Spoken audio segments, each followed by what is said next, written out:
G'day YouTube, Warbles on a lot here.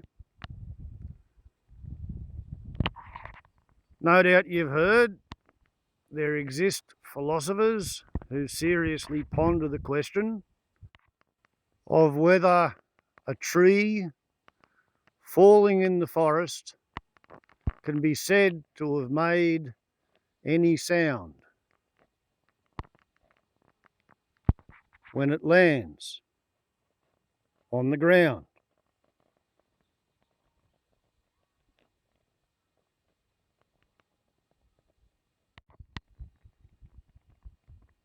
Should there be nobody around to hear it fall?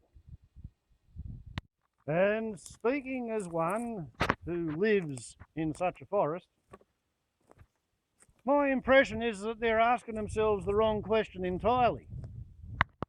The most interesting question of all is, what will it land on when the trees fall? The most common thing to be flattened by a fallen tree is a fence.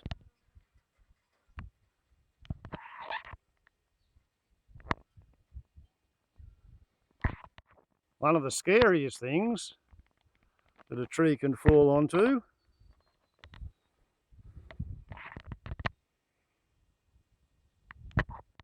is a roof, particularly if you're sleeping under it, or if that roof is keeping the rain off a lot of favourite stuff. Another scary, expensive place for a tree to fall is on one's power or water storage and collection systems,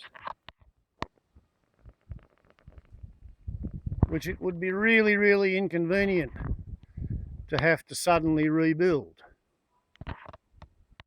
So when faced with unusually inclement weather, the forest dweller's plea, which tends to come forth from me, goes something like, "Pretty please, Creator, don't bust me roofs or me fences or me water storage or me power storage systems.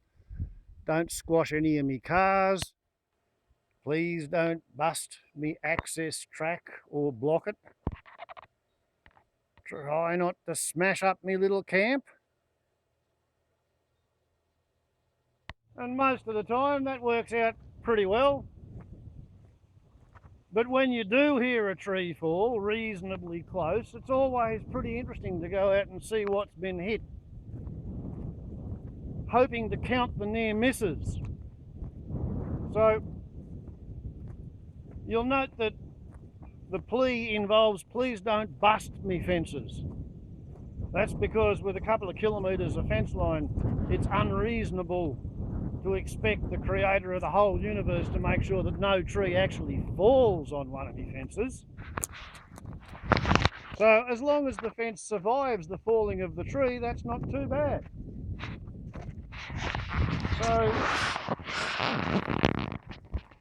here we have the proofiness of the pudding. Top wire, second, third, fourth, fifth, all 5 wires are intact, and the dead tree at the gate has delivered firewood to my place. I note that fair warning was given when this branch dropped across the track a couple of days ago. I also note that when this one fell and it broke the gate, it was duly sawmilled and used to repair the damage, and then to buttress the fence. So one's little gesture of good faith appears to have paid off pretty well. I'm hoping those dead sticks will fall that away.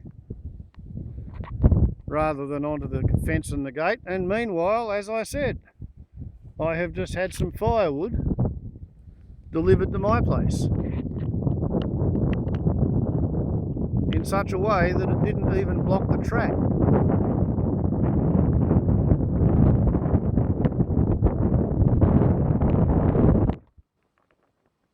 As the saying goes,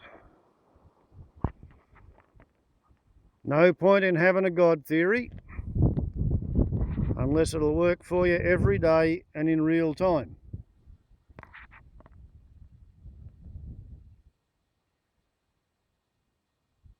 Don't bust me fences was the request. At no time did I ever think to put in a clause about missing the gate, did I? It must be time to go and fuel and oil the chainsaw and bring it down here to make myself a little bit of firing of the wood. Warbles on a lot to YouTube. Ciao.